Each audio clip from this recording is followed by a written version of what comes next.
As COVID case numbers continue to go down, more people will be getting back to work in the office. And the important workplace wellness. So workplace wellness is critical. Joining us to talk about this is Dr. Christopher Colbert. He's the Assistant Program Director of the Emergency Medicine Residency at the University of Illinois. Doctor, welcome back to BNC. Good to have you. Talk to us about workplace wellness and why it's so important for our mental health.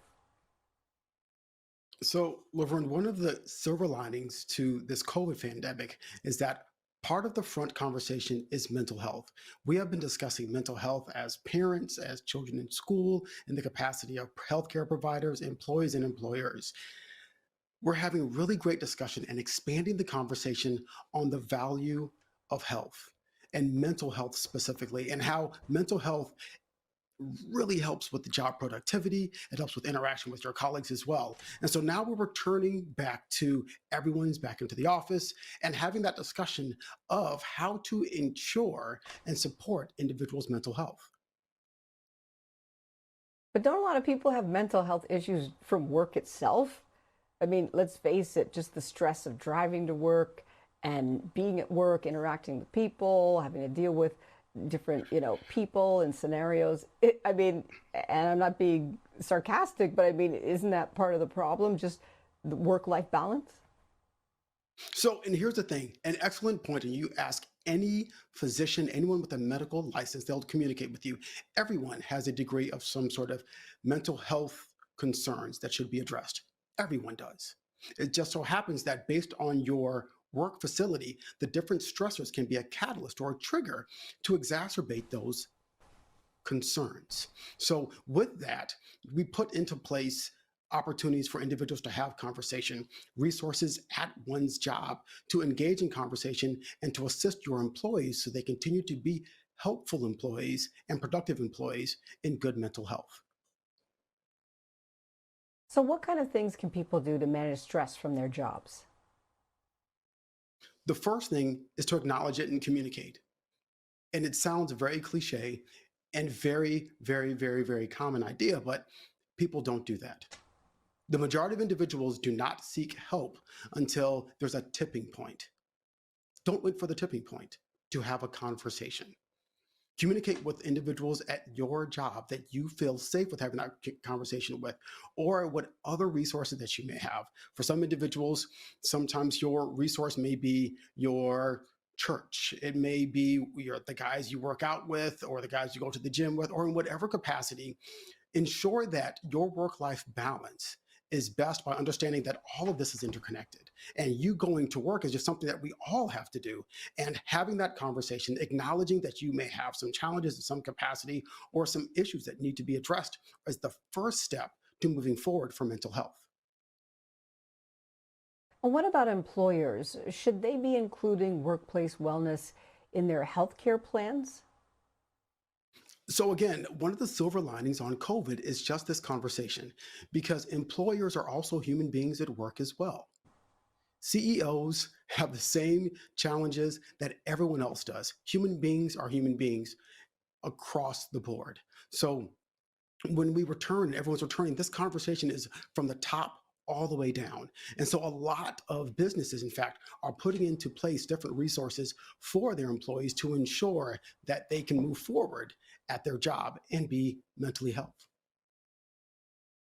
And what if those mental health resources aren't available from your employer? Are there any resources for people to access if it's not a part of their healthcare plan?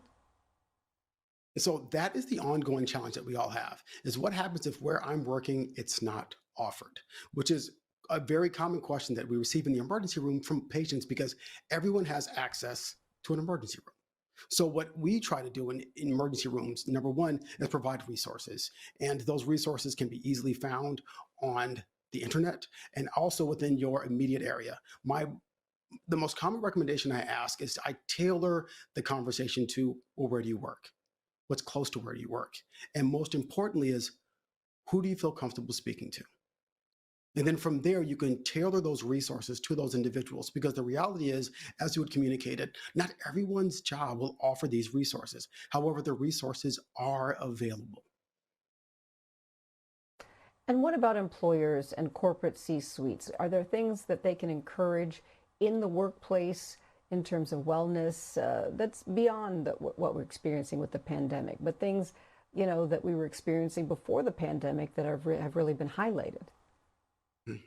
My recommendation for any employer is to just offer the resource for conversation. That's the biggest thing. It's when patients come and communicate with physicians and say, I've got no one to talk to. I don't know where to go. So, a great place to start is at your business. So, I recommend to all employers to engage in the conversation with your employees. Ask them what they want. Evolve where you're working. Engage in those individuals who work with you, alongside of you, and find out what works for them. Find out what's going to work for you and your employees, and then offer those resources and move forward in that direction. And if you're an employee and you're asked by your employer what you would be interested in, do you have any recommendations as what you think is effective if you're asked that question by your employer? The $1 million question, that's the opportunity for you to be honest. Don't sugarcoat it. Communicate what your needs are. Because if you don't ask for what you're looking for, someone will assume either A, everything's okay, or B, I'm doing okay, I don't have to change anything.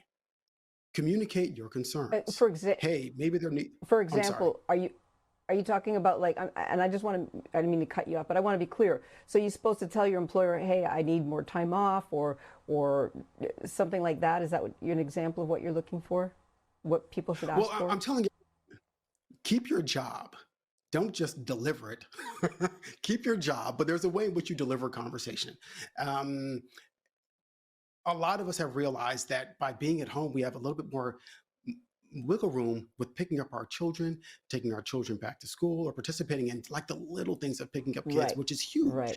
And so having that A conversation little is, bit hey, more if we can get out, flexibility.